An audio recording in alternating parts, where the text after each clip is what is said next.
rêve où le Premier ministre sénégalais Ousmane Sonko veut engendrer au plus vite une confrontation face à M. Donald Trump face au président des États-Unis. Quelle guerre a été gagnée? Aucune. Aucune guerre n'a été gagnée. Les États-Unis et l'Occident avec se sont livrés à beaucoup de guerres ces dernières décennies. Ils n'ont pas gagné la guerre du Vietnam. Ils n'ont pas gagné la guerre en Irak, en Afghanistan, en Libye, en Syrie. Ils n'ont pas gagné la guerre même au Somalie, où ils ont été obligés. Quand je dis la France, je parle de ceux qui gouvernent aujourd'hui la France. Je parle du président Macron et de son régime. Le Sénégalais Bassirou Diomaye Faye une nouvelle fois accueilli à l'Elysée par Emmanuel Macron. Mes amis, il faut se poser une question. Pourquoi Bassirou se rend-il aussi souvent à Paris? Ça commence à être bizarre. Et oui mes amis, vous le voyez derrière moi carrément. Le Premier ministre sénégalais Sonko, il dénonce une tyrannie de l'Occident qui veut imposer l'homosexualité au reste du monde suite à la loi contre les homosexuels. Et franchement, il a complètement raison. Qu'est-ce qu'on vient casser les couilles aux Sénégalais parce qu'ils traquent et ils emprisonnent les gens qui sont homosexuels dans leur pays. Il y a des lois dans chaque pays, elles sont faites... Sonko, vous avez fait le choix de rompre avec la France, mais sachez une chose, sans la France, le Sénégal ne serait rien. Nous avons été là dans les moments cruciaux. Les lois dans chaque pays, elles sont faites pour être respectées. Alors oui, ça plaît pas à certains Français, ça plaît pas à certains Occidentaux, mais vous avez quoi à dire alors que c'est même pas votre pays? Vous allez, ça se trouve, ne jamais mettre un pied au Sénégal de toute votre... Le masque est tombé. Bassirou Diomaye Faye vient de déclarer la guerre à Ousmane Sonko. Scandale au Sénégal, une loi, deux versions. Le président Bassirou Diomaye Faye bloque tout. Le Parlement dérape. C'est du jamais vu dans l'histoire politique du Sénégal. Le président Bassirou Diomaye Faye vient de mettre un coup d'arrêt brutal au processus législatif. Au Sénégal, Ousmane Sonko humilie le président Bassirou Diomaye Faye. Mes amis, l'ancien Premier ministre s'est fait élire président de l'Assemblée nationale. On ne se débarrasse pas d'Ousmane Sonko. Et vous le savez mes amis, le président qu'on appelle Diomaye Faye. Vraiment, je lui avais donné un conseil. Je lui avais dit, s'il est intelligent, jette l'éponge et il fuit. La République, moi, Premier ministre. Tant que je suis Premier ministre, c'est parce qu'il bénéficie de ma confiance. Boulolo Amatoun, nous avons un nouveau Premier ministre. Une crise ouverte a éclaté entre l'actuel Premier ministre du Sénégal, Ousmane Sonko, et son patron, non moins poulain, Bassirou Diomaye Diakhar Faye.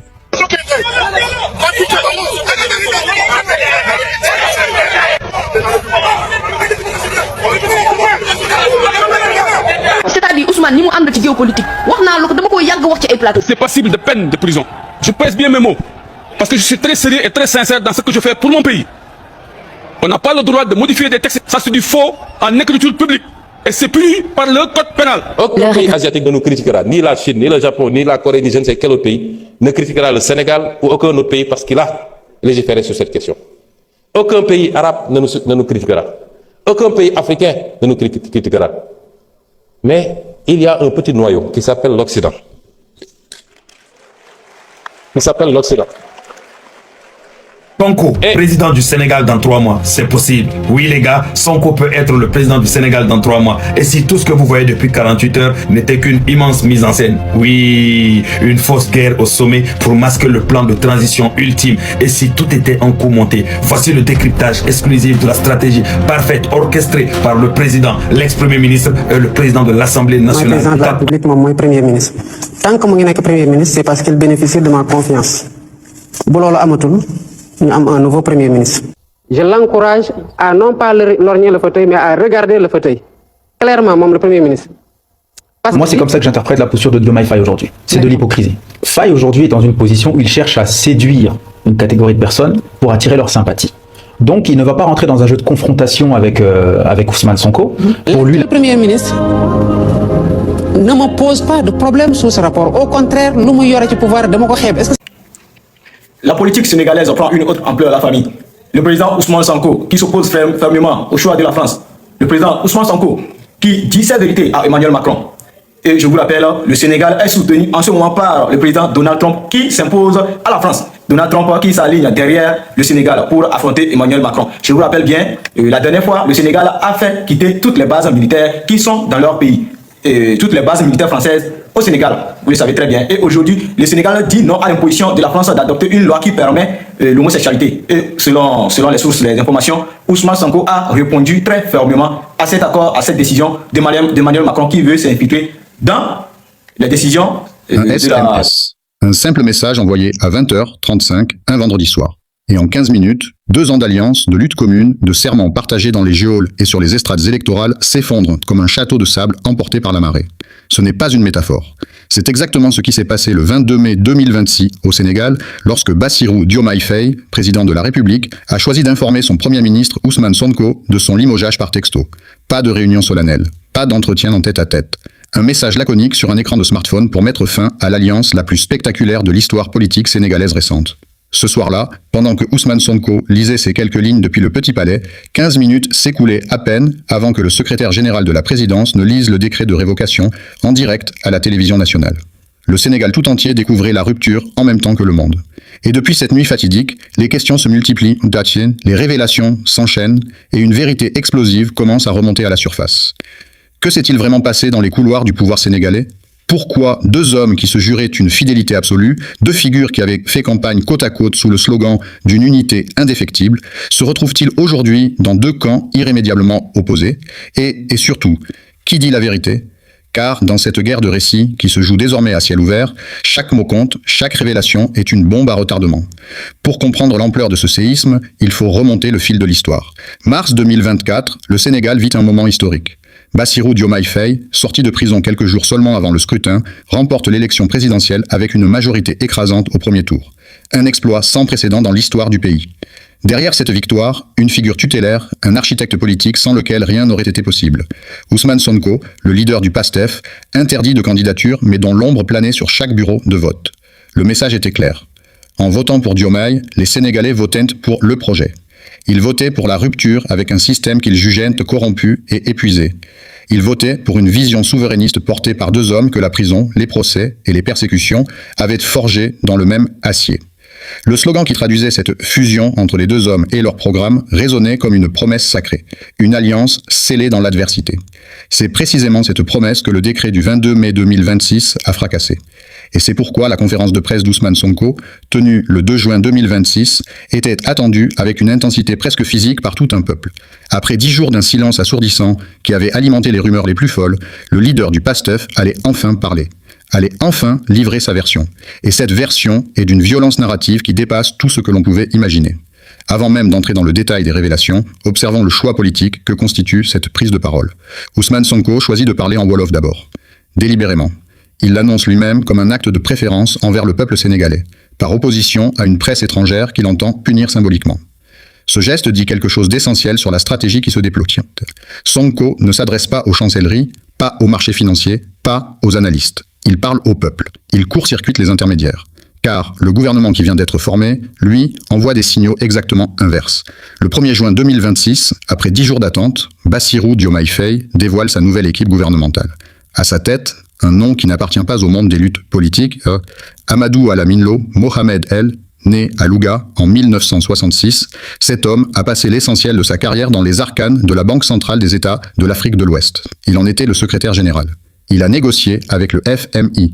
Il a convaincu les agences de notation internationale. C'est un homme de chiffres, de réunions feutrées avec les bailleurs de fonds, de notes techniques et de projections budgétaires. Ce profil constitue une rupture radicale avec l'esprit qui avait porté la victoire de mars 2024. Car le projet du PASTEF n'était pas celui d'une gestion technocratique et orthodoxe, c'était celui d'une souveraineté économique retrouvée, d'une remise en question des dépendances héritées, d'une redistribution des richesses au profit du peuple. Et voilà qu'au lendemain d'une rupture avec Sonko, le président choisit précisément un homme dont le pédigree est celui des institutions que le projet entendait tenir à distance. Pour les militants de la première heure, le signal est douloureux. Certains parlent ouvertement de trahison, d'autres préfèrent le mot de déviation. Mais tous ressentent la même chose. Ce gouvernement ressemble moins à une équipe de rupture qu'à une administration de gestion chargée de traiter les urgences financières d'un pays dont la dette publique a atteint le seuil vertigineux de 132% du produit intérieur brut. Un chiffre révélé lors des audits conduits après l'alternance qui avait établi que l'ancien régime avait massivement sous-déclaré ses engagements financiers. Dans ce contexte de contraintes budgétaires extrêmes, le retour de certains visages de l'ancien système prend une signification particulièrement symbolique. Parmi ces retours, un nom concentre toutes les indignations, celui du nouveau ministre de l'Intérieur, inspecteur général d'État, ancien directeur de cabinet du président Macky Sall, et surtout l'homme qui avait organisé le scrutin présidentiel de 2024. Le voir revenir à un poste aussi stratégique, à 1 an des prochaines échéances électorales, est vécu dans la base militante comme un affront direct. La justification officielle est celle de l'urgence financière. La dette abyssale héritée, les engagements envers les institutions internationales, les menaces sur la notation souveraine du pays, tout cela exigerait une équipe capable de dialoguer avec les partenaires dans leur propre langage. Et la hausse inévitable des tarifs de l'électricité, la réduction des subventions à l'énergie dont le montant total pourrait dépasser le millier de milliards de francs CFA cette année, seront assumés non plus par Sonko, mais par ce nouveau gouvernement. Piège politique d'une redoutable efficacité. Revenons maintenant à ce vendredi 22 mai 2026. Ce matin-là, Sonko est encore Premier ministre. Il se rend à l'Assemblée nationale pour répondre aux questions des parlementaires. La séance est houleuse. Il aborde frontalement la question des fonds politiques et de la dette. Des formulations qui visiblement ne passent pas au Palais de la République. Dans l'après-midi, le président convoque son Premier ministre.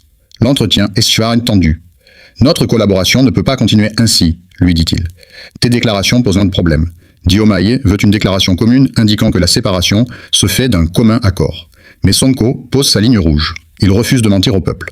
Le président semble accepter, évoque une visite prévue et promet de rappeler vers 18 ou 19 heures. Sonko attend. Le téléphone reste muet jusqu'à 20h35. Puis le message arrive. Laconique, sans formule de courtoisie. Le président annonce son limogeage immédiat.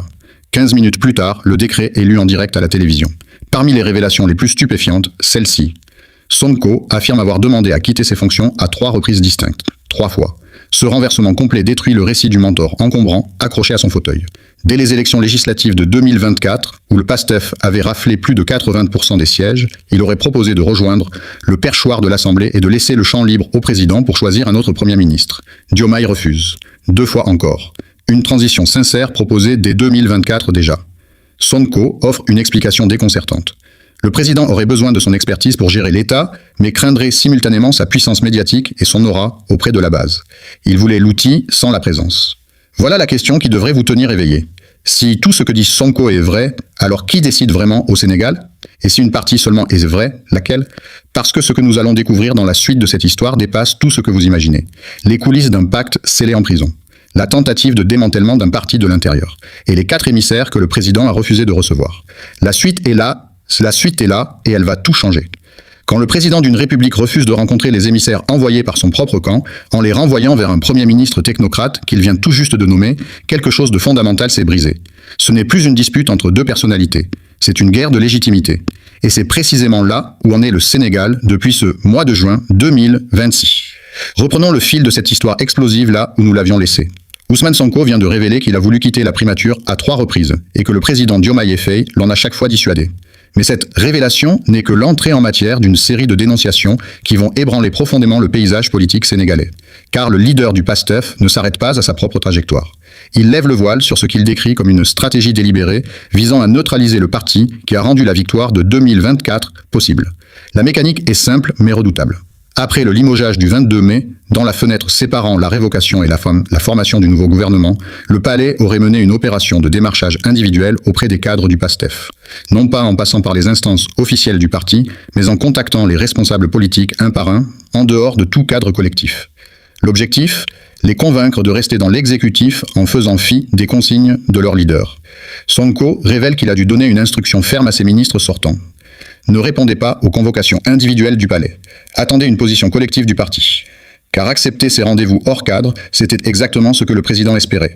Briser la discipline collective, atomiser l'organisation, transformer un bloc uni en une collection d'individualités facilement manipulables. La tentative a partiellement échoué. Car plusieurs cadres identifiés comme appartenant au PASTEF ont effectivement ignoré les consignes et accepté des portefeuilles ministériels. Le cas le plus emblématique est celui du ministre des Forces armées, premier rang protocolaire du gouvernement, dont la proximité personnelle avec Diomaye remonterait à leur jeunesse commune. Pour les militants de la base, le voir accepter ce portefeuille en défiant ouvertement son leader est une trahison d'autant plus douloureuse qu'elle porte un visage familier. La réaction ne s'est pas fait attendre.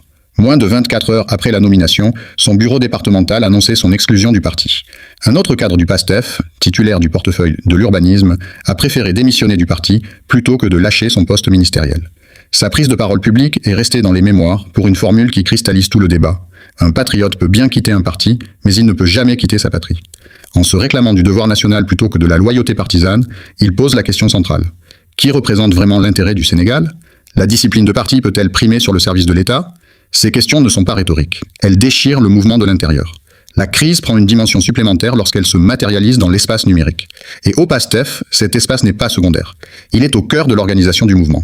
Un membre du bureau politique, personnalité réputée proche du président, révèle publiquement avoir été expulsé des groupes WhatsApp du Conseil national et des canaux Telegram du parti.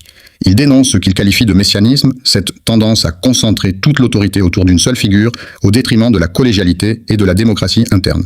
Dans un parti dont une grande partie de la coordination se fait via des plateformes de messagerie, être banni des groupes de travail, c'est une mort politique silencieuse mais réelle. Et puis vient le signal le plus fort de tous, celui qui vient du palais de la République lui-même. Un conseiller juridique du président et directeur adjoint de son cabinet présente sa démission. Ces mots sont mesurés, mais leur signification est dévastatrice. Il ne peut pas continuer à servir un exécutif dans lequel la majorité choisie par les Sénégalais ne gouverne plus pleinement. Un homme du palais qui démissionne pour protester contre la direction que prend le palais. Le symbole est d'une puissance rare. Cette vague de démission et d'exclusion dessine le contour d'une fracture qui traverse désormais l'ensemble de l'écosystème politique issu de l'alternance de 2024. D'un côté, ceux qui estiment qu'il faut servir l'État là où on se trouve. De l'autre, ceux qui pensent que sans le PASTEF, le gouvernement actuel n'est qu'une coquille vide. C'est précisément la formulation qu'utilise Ousmane Sonko, un gouvernement suspendu et sans racines. Ces mots visent à délégitimer l'exécutif non pas sur le plan constitutionnel, mais sur le plan politique et populaire. Sans le soutien du PASTEF, qui a obtenu une majorité écrasante à l'Assemblée nationale, le nouveau gouvernement n'a pas d'assises parlementaires propres. Il gouverne dans une forme de cohabitation imposée, minoritaire au Parlement, dépendant de la bonne volonté d'un groupe politique dirigé par Ousmane Sonko, désormais installé au perchoir de l'Assemblée nationale avec 130 députés, et qui a toutes les raisons de lui compliquer l'existence. Car voilà l'autre dimension bouleversante de ce retournement. Ousmane Sonko est désormais président de l'Assemblée nationale. Ce positionnement lui confère une puissance de blocage considérable. Il peut contrôler le calendrier législatif, il peut questionner, interpeller, mettre en difficulté le gouvernement devant les représentants du peuple, et il peut le faire avec la légitimité que lui confère une majorité parlementaire que Diomaye ne possède plus depuis sa rupture avec le PASTEF. La cohabitation qui s'installe est d'une nature inédite. Ce n'est pas celle d'un président et d'un premier ministre de couleurs politiques différentes. C'est quelque chose de plus complexe et de plus explosif. Une cohabitation entre un président élu, grâce à un mouvement politique, et ce même mouvement dont il s'est séparé, tout en restant constitutionnellement légitimé par la victoire que ce mouvement lui a permis de remporter. Sonko lève le voile sur un entretien du lundi matin, qui suite le limogeage, qu'il décrit comme un tête-à-tête entre un leader politique et un président qui constate le naufrage d'une alliance. Ce n'est plus une réunion de travail, c'est un moment de vérité. Sonko raconte que Diomaye a revendiqué sa propre légitimité populaire, insistant sur le fait qu'il était le président élu, et Sonko de répondre avec cette cruauté calculée. « Tu as été élu sur un nom et une cause qui ne t'appartiennent pas en propre. » Une phrase qui coupe comme un rasoir. Elle dit « Sans moi, sans le PASTEF, sans les millions de militants qui ont porté ce projet, tu n'es rien. Tu es un président par procuration. Ta légitimité est empruntée. » Quant aux 4 émissaires envoyés par Sonko pour tenter une médiation de la dernière chance, 4 piliers du mouvement ayant une relation personnelle et historique avec Diomaye Faye, le président refuse de les recevoir. Le motif invoqué, un manque de respect. Ces cadres avaient ignoré les appels individuels du palais en obéissant à la consigne de Sonko. Diomaye les renvoie vers le nouveau Premier ministre technocrate. Sonko analyse ce renvoi avec une lucidité froide. Le président délègue le dialogue politique à un administratif pour éviter d'affronter ses anciens frères d'armes. C'est un aveu de faiblesse. Et peut-être un aveu de culpabilité. Ce que le Sénégal traverse aujourd'hui, c'est la leçon la plus dure et la plus universelle de la politique. Les alliances forgées dans l'adversité ne résistent pas toujours à l'épreuve du succès. La prison rapproche, le pouvoir sépare. Et parfois, l'ennemi le plus redoutable n'est pas celui d'en face, mais celui qu'on a appelé frère trop vite, trop fort, sans jamais définir ce que ce mot allait signifier une fois les portes du palais ouvertes. Le Sénégal cherche encore sa réponse. L'Afrique entière regarde. Et l'histoire, elle, n'a pas encore écrit son dernier mot sur cette rupture qui restera dans les mémoires comme le tournant le plus radical d'une alternance que tant avaient espéré et que si peu avaient su préserver. Des millions de Sénégalais qui avaient cru en mars 2024 que quelque chose d'irréversible venait de changer méritent une vérité claire. Pas des guerres d'ego entre ceux qu'ils avaient portés au sommet du pouvoir.